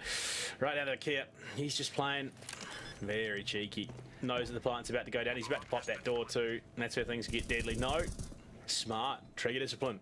Doesn't want to pop the door, give away the goat. Wants the rest of the team in support so that he can 100% lock it out. Spray through, off the mark. Smilodon will fall. Magnum there as he loses. We'll see the door pop. Kia wins it. He's got support too.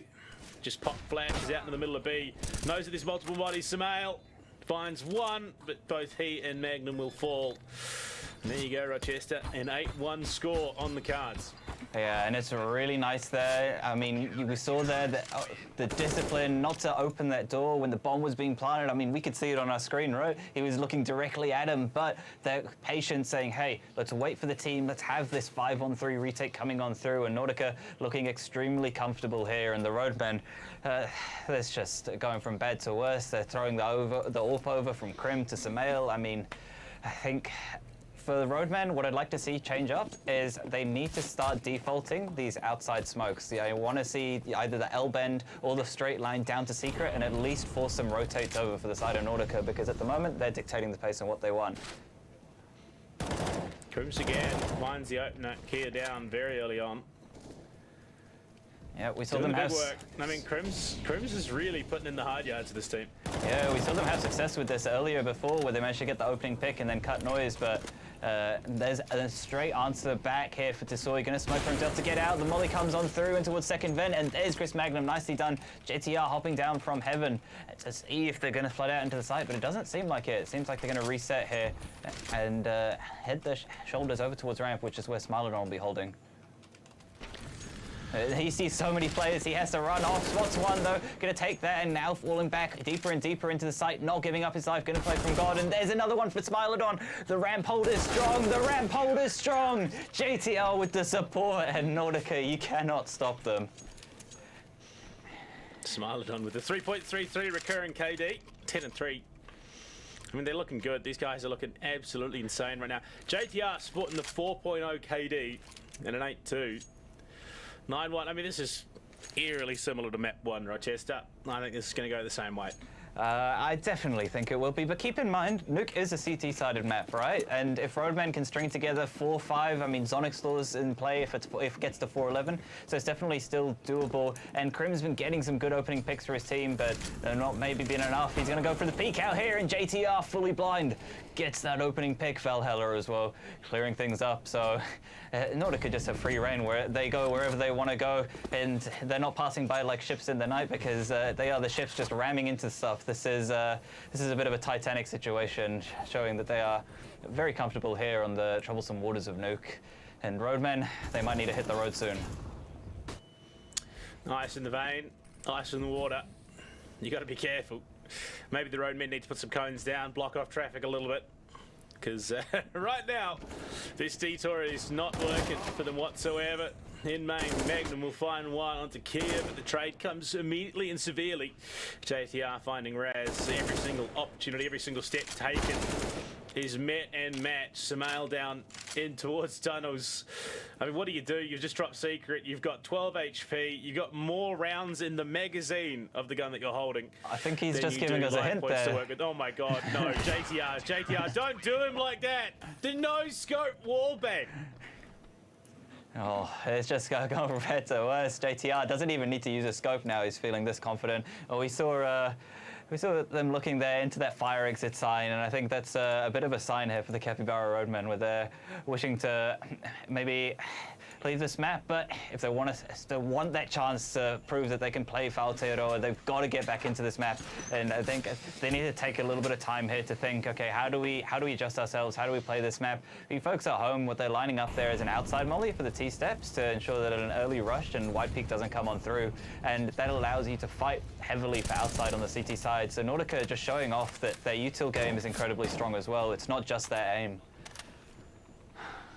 I have to say, the strats so far have been good for Nordica. JTR slams another shot home with the AWP. Anzilu down.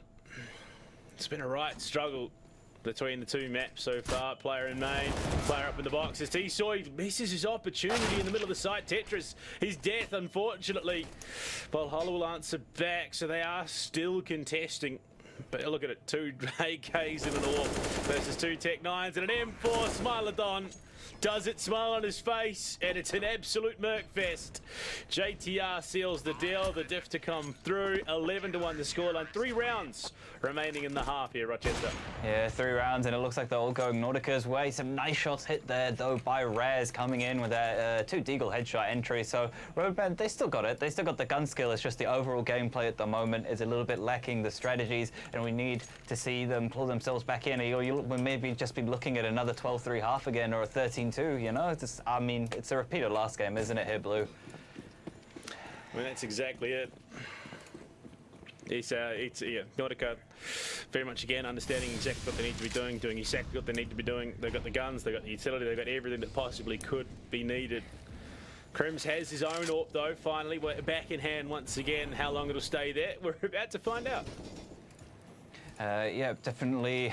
And the thing is, when you watch JTR, you see him being so dynamic with this AWP. This is something that Krim's not really been doing, is he goes for the plays where he knows he can get the opening picks, but it makes him very predictable. You saw him getting some opening picks early on, but then that slowed down. And JTR, he's the one who changes it up, keeps that variability alive. Nice opening pick, though, for the Roadmen. And Chris is going to spot one out, and that's a nice shed shot by him. So now 5v3. This is a good looking round here for the Roadmen. Look, I still think it's a bit unfair towards Nordica, if I'm being perfectly honest. Give them another couple of players, maybe take JTR off the board, and then we might have a right competition on our hands as you lose in. They push through main, looking to get site control. Raz is spending the pinch in from behind. Shots are not connecting the way that he needs. Valhalla for 1, Valhalla for 2. Can he make it 3? No. 2 back. And it's JTR up in heaven with his own AWP to try and resist. Plant is going down, unfortunately, on the other side of the silo, so JTR can't contest it. He's just going to slow peek. He's just going to take it easy. The molly up. He's going to have to back off, and this might just be another round in the cards for the Roadmen. Yeah, it's looking good for them. I mean, this would be a real toss if they lose a 3v1, but JTR is going to go for it. Flashes for himself. Got this up in hand. That one-shot potential, but not finding for him. Spots the player out into a sweep. The nade comes through. Tagged down now to 39. He's still got to drop down. I mean, you can drop down silently, but it's going to be looking more like a save. Sorts of players trying to hunt him down now. Nice movement there. The counter strafe in mid-air, but now taken down and doubling the rounds for the Roadmen. So a bit of life left in them. The Pro 250. Better than AWP. I think that's what we've just confirmed there. Both players, unfortunately, whiffing their shots. But look, Roadmen, not going to go quietly into the night, as I said last time. 16-2 looks they're better than a 16-1. And hell, if they can take it even further going into the second half, all the more to them. But look, the money, it's not ideal. At least they've got guns to work with. A double AWP set up this time, though, for Nautica. There we go. This is the change-up that I wanted to see for the Roadmen. Outside smoke's instantly coming on through, so now that they'll be able to cross down to secret safely, it forces the CT rotates. It's nicely done, but Smilodon, this time he's got an AWP. It seems like everyone's happy to AWP on this team, and doubles coming on through. Trade back, though, so Roadmen might still have a chance in this round here. Alright, so I reckon we need to go 4-5, 10 AWPs on the serve. That's what I want to see. Kia spots Magnum, shuts him down. Very quick succession of kills. Samael has 1 HP. Now, if he stubs his toe, he is dead. If someone shoots him, he is dead. He is about to be spotted, so he likely will be dead in just a moment, and he's dead. There you go. Kia finds him. Unfortunately, that's one hell of a way to stub your toe, getting hit by a Kia, but Crims and Raz outside. Raz just making a bit of noise, trying to bait. The shot there from Crims. They've played that well. Yeah, so 2-on-3, definitely doable here. Krim's got the AWP, maybe look to him to open things up, but Raz has the HP, so he's the one that's going to be taking this point, taking this contact, and for the side of Nautica, the nuke is such a big map, you don't know where to hold. Do you play on the site, do you play off the site? And it seems like they're happy to play off the site, and we've seen their retakes be really strong, so this is a smart call by them. Roadmen, they've got to win this round if they want a chance of staying alive in this game, I feel. I mean, look, the AWP is a huge difference maker. Connect the body shot, all of a sudden momentum shifts in a pretty significant way. You get one, I think that's in towards Squeaky, that's what it looks like. No, it's up in Mustang, I'm pretty sure. They're not ready for it. Oh no, they're not. I think, yeah, it's bomb down. Definitely a doable situation now. Planted as well for main, where they all will be able to have free reign, but there's Raz trading one back, and Kia now. Here's the player going up the ladder. Flash is going to come on through. Raz, 1v2 situation. Spots the head. Trying to spam away. Manages to get the first, but off on top of the heart. Raz spamming away. Can't quite connect the spray. Tisoi and Raz. Tisoi's just holding as well. He has to start pushing him now. Time's running down on the clock. Raz playing this very well. Tisoi going to have to drop and spots out the shoulder. There's Raz. Oh. Nicely done by him. 1-on-2 situation and getting some life back into the Roadmen. Starting to get back in their stride. I was certain that unfortunately the Roadmen were going to drop that 8 rounds in the mag. He thought he'd killed him. Switched off the gun, was forced back into a rough position on the site itself, but no. Final round of the half, the Roadmen could make it. An 11-4 scoreline. Tisoi in Struggle Street. He is running the charity with that MP9. I mean, MP9 is it's a dangerous weapon. Do not let it fool you. It's so savage. Krim with this AWP, looking to see if he can get an opening pick here. Just maybe that shoulder peek not coming on through, and smartly done here by Kia. Waiting for that sound to go out, and now gets the spam off, but Raz gets the spam back onto Valhalla. Nicely done by him, getting an opening pick for his team, and the Roadmen now looking set up to win this round. Not a lockout just yet. It's final round of the half, so heavily invested into the round. I mean, Tisoi playing this close angle on the hut door could play spoiler well and truly. They're going back into Smilodon though. Towards ramp. Surely, Smilodon flashed out. They're going to address top ramp. He almost finds us one, but luckily they do avoid disaster. Up there, Crims looking to cover from hell. JTR and Kia now needs to relocate themselves. Tisoi as well. One going secret, one going... Okay, he's heading down bed. He might have found one. That's a volley. Why are you trying to contest an angle with a volley there, Raz? That's not how you do things. Crimstone, he's up in window. Tisoi shut down. Plant is good. JTR and Kia, what can they find? HE deep. Chris relegated. Lost half the HP had remaining there. From a 2 to a 1, the push deep. Kia finds one. Shots are on. JTR dropped. And, well, another round to close the half. Roadmen will get themselves a 4th. One more than last game to at least improve themselves from last game. So looking a little bit better here. I mean, at the moment, Nautica looking to make it a nice, easy night. So, plenty of the evening remaining. If you are keen and looking for something to do, our partner Neon, you can get yourselves 7 days free. Get the 7-day trial. Get yourselves watching. I know there's some awesome programming there at the moment. Go check it out at neontv.co.nz. The Last of Us, now streaming, based off the major blockbuster video game on Neon at the moment. I mean, look, 7 days, you're probably going to knock it out in the first one. There's other stuff you can watch, don't you worry.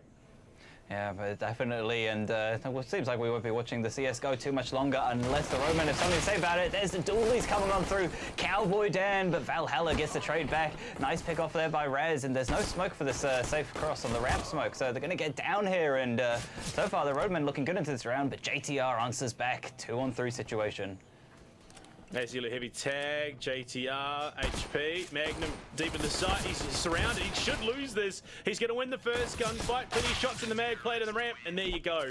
Raz will help. I think they've won every single pistol round so far, Mr. Rochester. No, they lost the first on Nuke. No, they won the first on Nuke, the Roadmen rather. They won first on Mirage, first on Nuke. I don't know if they won the second on Mirage. I can't remember.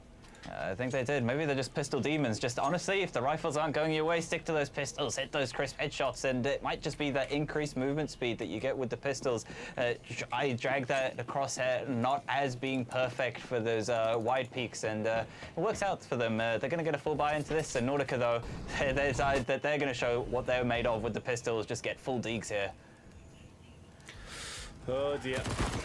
We've seen this before. We've seen this before. Yeah, look.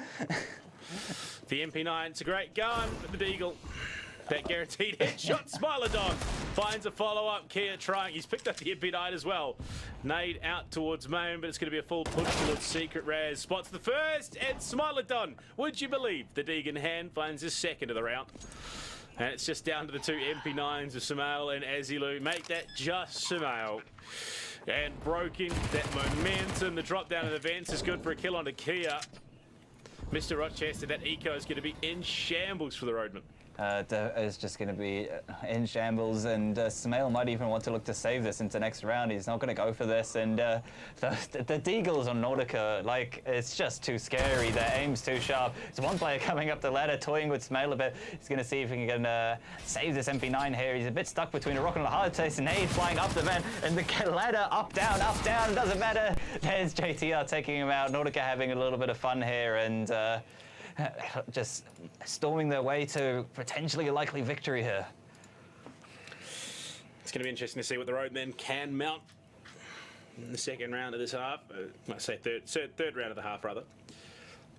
Yeah. First round, second round, both taken each a piece. I mean, look, there's 4 rounds to go. Nautica have won this. They have qualified. They are the 2023 E-Blacks, so they're going to be looking to close it out quick. You're calling it early, but they're team knifing each other, you know. Tessoy's just hold on. Had a little what does bit. Kia have? He does. He's got the he's got the SG. He does. He's the pulling SG. out the scope as well. Yeah, the COD gun showing his worth, and Valhalla's already down into mini. Valhalla, the MP9 flying on through. Chris Magnum with the swag on sight, managing to get one. Nicely done by him. Gonna see if he can recover the slightly long range weaponry, but he's stuck here now. And no, sees the player coming his way. Can't quite connect the shots there onto Tessoy. There's Smail with one on the 5.7, but the COD gun rains on through. Definitely not as powerful as a gun as it used to be maybe 2-3 years ago in the scene, but still a reasonable weapon, especially on a map like this. Perfect timing, honestly. 3 rounds to victory for Nautica. Like I said, neontv.co.nz. If you go start signing up now, you'll be ready to go by the time the match ends, and you can start watching.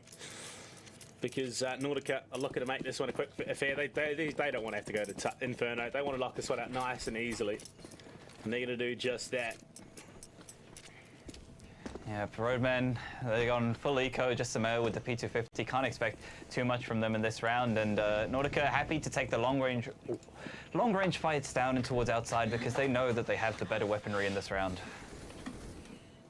Taking it up into the face, Valhalla finds the first of the rounds. Straight back, Crims dinking away with the silence USP.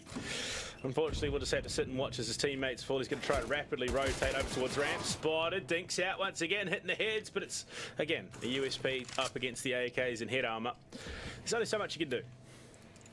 Yeah, definitely only so much, and at least there's an AK recovered here for Raz, so maybe something that he wants to save on into the next round. Sumail maybe look to get a cheeky exit here, and in the next round, if you're pushed up the back against 14-5, it's got to be one hell of a comeback. But I mean, the journey to being one of the greatest starts here, right? This would be an amazing story if they could come back. Indeed. Look, I rate it. I reckon there's a chance. But unfortunately, with the plant down and time taken away, AK into the next round is your best hope. Yeah. You ever read that book, The Road by Cormac McCarthy? So no. It's got no chapters and it's just a full straight text. And this is what I feel like, what it feels like for the roadmen as well. It's just a never-ending assault that they have to deal with from the side of Nordica. Let's see if they're going to be able to put a stop to that because they've got their full buyout. They've got Crims back on the north, and let's hope that something can change for them here.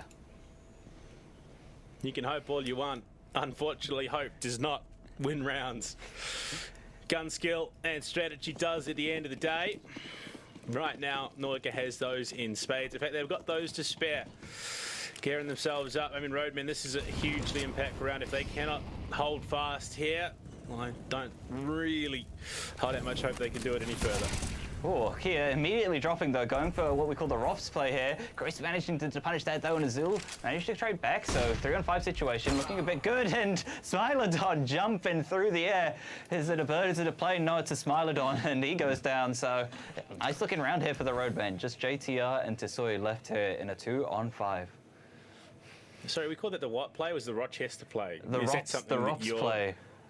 The Rochester play, sorry, that's all I'm hearing. Rops, the one habitually who drops main and gets killed? Oh yeah, definitely. My level 4 facet skills definitely not there, so I won't be quite as sharp as these boys proving out to be here on the server. Face it, never heard of them. All I know is LPL. That's it. That's all we've got. That's all you need. Unfortunately for Nordica, they probably need a little bit more. I don't know if LPL can provide what they need. They've got the skill. I mean, JTR and Tesoi could do this here. Honestly, at this point, you almost want to go and commit and fight because you're losing out on money if you don't. Yeah, you are, but Tesoi, I mean, he's got himself AK to play with, could probably drop a couple of players over into the next round. JTR saving this would mean that they would get a safe buy into this, but JTR with 2, spamming away, and there's 25 seconds left. He's going to try speed up in the site. I think that's a signal for him to go and maybe make a bit of a choice here. Crims has to fly back up the ladder. 18 seconds left, but there's Sumail going to get one, and now just left onto Tesoi, trying to see what he can do. 1v2 situation, trying to get up the ramp. He knows that he has to get onto the site, plant the bomb, but there's Sumail closing things out, but it got scary there. Absolutely played. I thought that for a moment that was going to be it. That was going to be the play. That was going to be the straw that broke the camel's back. Not to be the Capybara Roadmen. Hold fast. They're not going to let Nordica walk away with this as freely as they would have liked. 14-6. I mean, look, they've doubled the round count from the first map. So you take the victories. You count them where you can.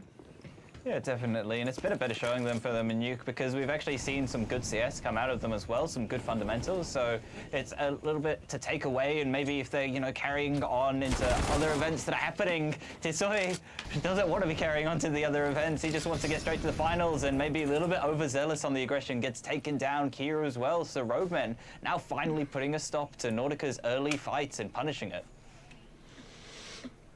I have to see though, I mean, again, we thought they were locked out of the last one. They've got one extra player this time around.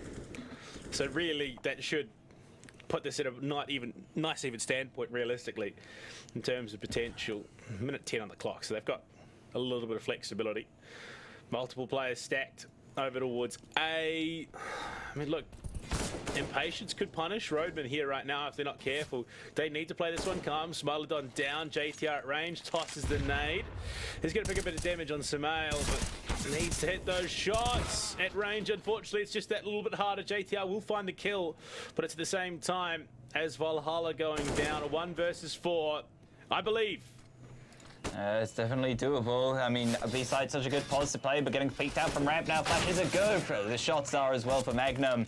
So putting themselves now onto half the rounds of Nordica 7, and this is a CT-sided map, so with some momentum going their favor, Roadmen might be able to call this back. I mean, the eco is not in the greatest of spots for Nordica. I think this is probably the worst economic spot, not ecological, probably that too at the moment, spot that they've been in. So we see Valhalla, he's got the AK, they've forced that up. Looks like a couple of Deegs as well, so they're going to be playing around, but I mean, to be fair, Valhalla is probably the player you want to be playing around with an AK. Yeah, definitely. I mean, he's opened up so many rounds for his team, and we're looking to see him do that again. It's a nice chunky nade out to outside that's been thrown there by Crims, so he's at least done some opening chip damage for his team. Trace going to be holding off here in towards Mini, and going to see if he can hold it off. Oh, once player snuck into Garage, though. They won't be aware of this. And that's going to be Crims taking the fight onto Smilodon there. But the Garage player is going to start walking around. I think that's JTR. That's JTO who snuck around.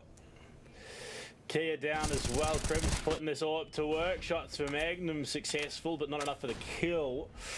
Returns a bit of chip damage. You got a player lurking around Secret. Where is JTR? There he goes. Found Crims. That's the AWP out of hand. Valhalla still has that AK. So all of a sudden, Nordica have found weaponry to work with.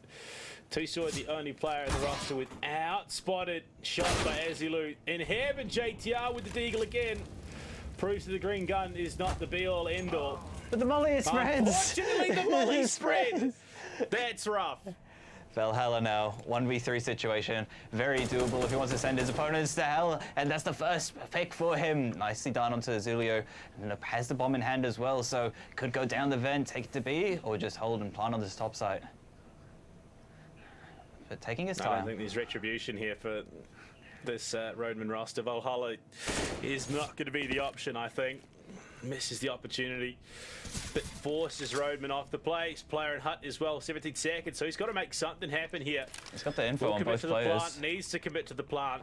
Knows full well that that's the game plan. Gets it down. Both of them coming in through the middle of the site. Spots the header one. He's tagged. That's a horrendous shot to connect.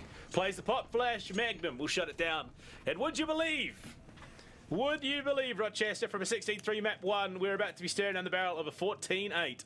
Yeah, it's looking like Roadman got some mojo definitely left in their life, and now they're starting to play that fundamental CS, you know, not pushing Valhalla there in the 1v2 situation. They're playing together, holding that line together, ensuring they can get that trade onto the low HP there on the site, and nicely done by them. So AWP's going to be recovered as well for Crims, holding off outside, and now if you're Nordica, do you start to worry? Do the nerves start kicking in that we're not able to close it out? We'll have to see. Maybe just hold off on subscribing for that 7-day trial of Neon right now. you might have to wait. Actually, just get it out of the way now. You can get it out of the way now. By the time we finally get to the end of things, it'll be ready to go. You'll be chilling like a villain. But right now, Nordica coming in with some real aggression. JTR cops and nay, but there are 5 AKs in play. Samael slowly backs off rather quickly. I wouldn't have thought that would have been the call, but before she got that position, could have been punished heavily. Yeah, it's a nice position here, but it's the current ramp meta is playing so much around that box that you're really ready for it, and you can easily get punished off that flash. There's Raz, though, one with the COD gun, getting that onto JTO, who's lurking around, being a bit of a demon, but there's Kia, the demon, getting a trade right back, but Crims responds. That's the B side open for business, so going to be able to get the plant down here on this bottom side, and the retake's going to have to come on through for the Roadmen. Oh my, Samael for 1. Tsoy does avoid all damage, so 3 versus 2. Tsoy and Valhalla, I mean, Crims has really been putting in the hard yards, just holding down, just keeping this Roadman team grounded right now. Yeah. Plant is potentially available, but the shot's in. Valhalla from the flag. He finds Crims as well, and that's it. That could be the broken momentum that they're looking for. One towards ramp room. Tsoy tag shut down. That's the bomb out, and Valhalla from range finds Magnum. Map, series, and E-Black point on the cards for Nordica. Oh, he's so crisp, isn't he? Valhalla, oh my, what a player. And he knows how to play those rotates. And the little details there matter. Tsoy doesn't immediately plant on site, and that confuses the Roadmen for 2 seconds. Hey, what's happening? Did they go back up to A? Did they stay down on the site? And that allows Valhalla to get the space there, coming out that vent and repping that decon side. Nicely done by him and the Roadmen. I mean, they've got a 5-7 on Samael, Chris Magnum on the FAMAS. Things are looking from bad to worse. Let's see if Magnum's got anything to say about it. Magnum's cutting deep with that. FAMAS finds Kia. And we can see the momentum shift once again, but Smilodon on the job and on the cards will find himself the answer back. So Kia out But the trade comes in the form of Magnum, who has been putting up some big shots. Crims again needs to go hard with the AWP. JTR with his pocket AWP may be enough as well. Swallowdon down. 3 guns now in play. Rochester, there is still 3 guns each on either team. You got to remember Samal running with head armor and a pistol right now. I mean, 5-7 is dangerous, but Valhalla probably even more dangerous. He'll be good for 2 as he's lurked out here and towards vent, and there's the first one spotted for him. Takes a peek onto the second vent. Oh, it's just going from bad to worse here for the side of the Roadman. Crims here with the AWP though. Nice trade on 1, gets the second. JTR now, 1v2 situation, trying to close it out for his team on this late outside look. Let's see if he can clutch this one and close it out. JTR. He's just peeking. He's just showing shoulders. That's Crims down. It's 1-on-1. The swing. Samal, not the hero that the Roadman needed. The hero they deserved. We'll keep them in it another round. Rochester, they're not out of it just yet. Not just yet. They've still got some life in them. They want to break this to a 3rd map, and they've got a hard task ahead of them. 6 rounds, but we did say Nuke CT-sided maps are definitely doable here, and it all starts 1 step at a time on the road.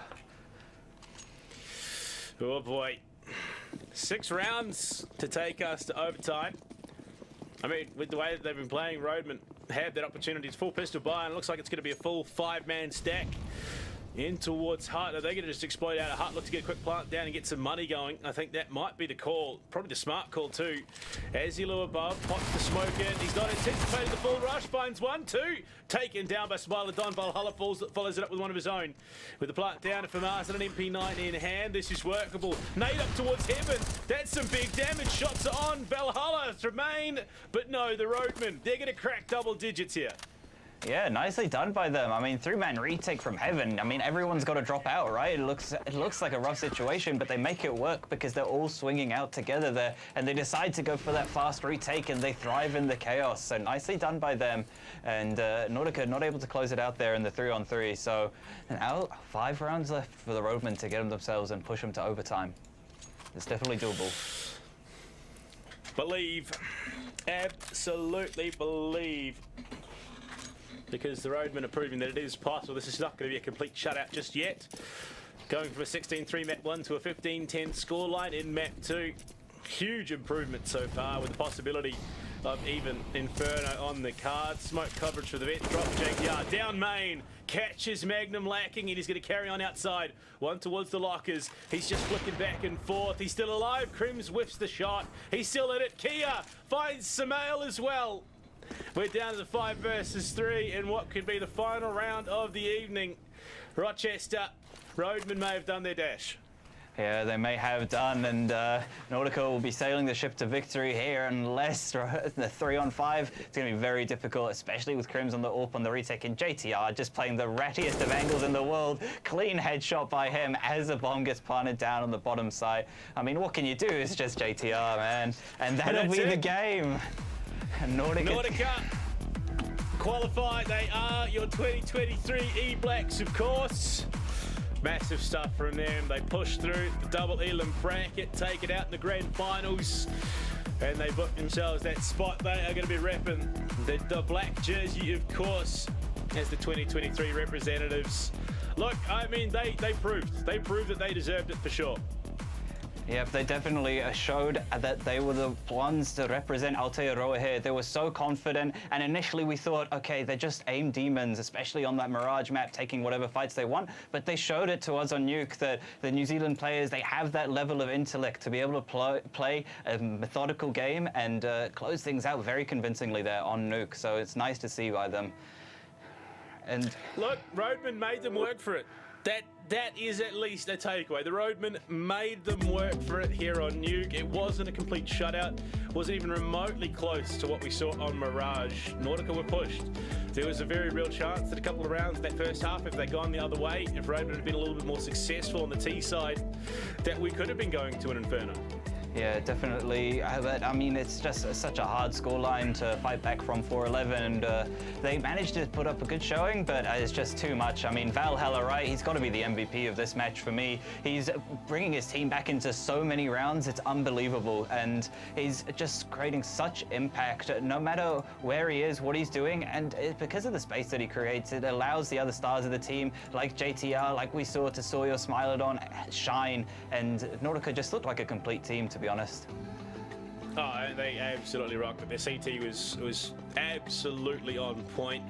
T-side a little bit rougher, but I think that is pretty much the par for the course here on Nuke. But I mean, when they really needed to, they dug deep, they locked it out, they finished it off, and denied any chance at overtime shenanigans for the Roadmen. Which, I mean, look, heartbreak for the Roadmen, given that they pushed so far into the map, looked like they could have been on, but at the end of the day, you got to have a winner, you got to have a loser, and Nordica's walk away the winners. Yep, Nordica definitely looking through there, and we're actually going to get an interview with one of the players. So we've been joined by the lovely Smilodon. He's going to be hopping on with us, and I mean, I'm so excited. Hey, Smilodon, how are you doing? Have we got him? You there? Okay, yeah. Yeah, all right, look, Smilodon, congratulations. You guys, you put on a hell of a show. What's it feel like to be an authentic, honest-to-God New Zealand E-Black? Oh, honestly, I can't wait to represent my country, playing the game I love, and it's a great opportunity to play in the tournament. And great game, to be honest. Expected some other player to play, which was great satisfaction, but would have been more of a bit of a challenging opponent. But it was a great game, nevertheless, and I'm keen to progress further. From the opening bracket, what preparation have you done coming up and leading in towards this grand final?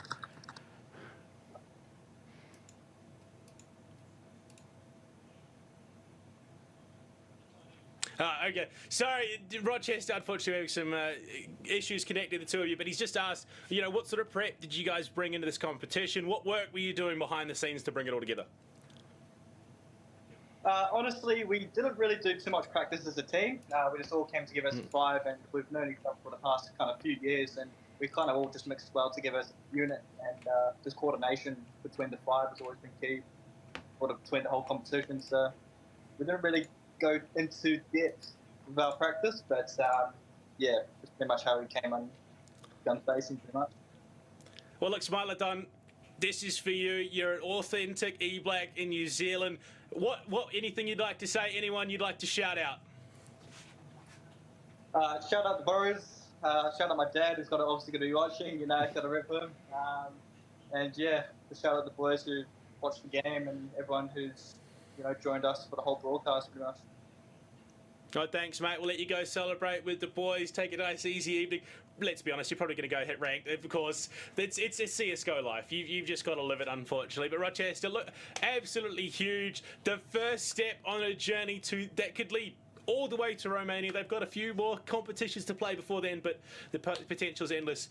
But, I mean, what are your thoughts? What do you reckon? Was this, sort of how we expected it to go in the end? Definitely how we expected it to go for them, and it's nice to see as well. I mean, Smilodon's dad, the support coming through, especially for the younger players. So esports growing in New Zealand as a whole, and we were seeing that again tomorrow, where we'll be seeing the Tekken qualifiers and the eFootball qualifiers, and they will get a spot directly in to the World Championships there in Romania. So big exciting things to come tomorrow on the broadcast. We will be back live at 7 p.m. and going to crown some winners to represent E-Blacks. Look, it was a big day. Tomorrow's going to be a big day. Unfortunately, this is sort of where I leave you. I'll be letting you, Rochester, take over with the rest of the crew.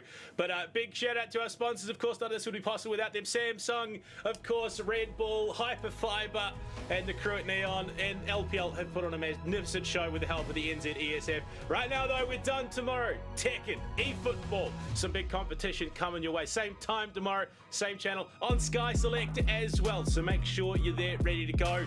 Have a good one. Stay safe, and we'll see you tomorrow.